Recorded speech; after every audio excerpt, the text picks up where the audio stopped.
We are in the process of creating a whole new generation of vehicles. For the first time in our history, we're looking at how all these vehicles relate to each other, and more importantly, how they relate to the customer. Great design is the gateway to customer desirability. It's about making that emotional connection. People say, what was the inspiration for the new Range Rover? Well, the inspiration is its heritage. And when you look at that original vehicle and look at the vehicle we have today, that lineage is clear. It was a case of capitalising on the strengths of the previous car, but also into a new vehicle that had its own personality. It's not a static looking car. The volumes of the car are in tension, they're in movement. There are no fussy, contrived, superficial styling elements.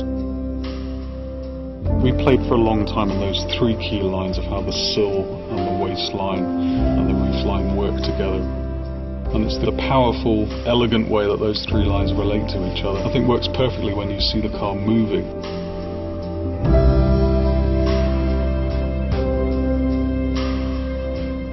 When you go to the interior, you open the door and you look into it. It is unmistakably a Range Rover. Those classic elements are there, the strong horizontal emphasis of the main fascia moulding intersected by this vertical console. There's far less switches than the current vehicle. You soon start to see that this is a true luxury experience. The new Range Rover's leather is sourced from a company called Bridge of Wear in Scotland. They're the only leather supplier in the world that produces low carbon leather. We have semi-aniline leather on our seats, very soft, very supple to hand. Veneering is a very traditional process. All of our wood is from sustainable forests.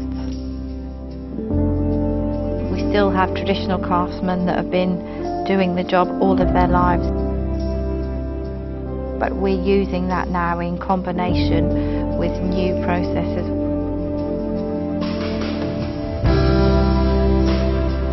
The aluminium architecture, I mean, it's a phenomenal technology, really. It's the world's first all-aluminium SUV. It's bonded and riveted to aircraft construction standards. Dynamically, the car is a revelation. Losing hundreds of kilos of weight out of a car has so many benefits. I mean, not only in its carbon footprint, its ecological identity, but also its performance and its handling. The fact that it makes the car a whole lot more agile, more manoeuvrable, more capable. There's less mass to haul uphill. There are benefits from almost every aspect of the design.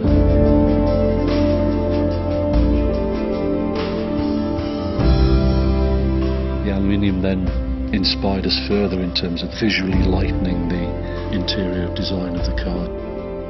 The panoramic roof is going to flood the interior with light, enhancing the feeling of cleanliness of the interior. I'm really pleased with the way that the design has evolved but still maintained that very clear Range Rover-ness. That's the best bit, I think.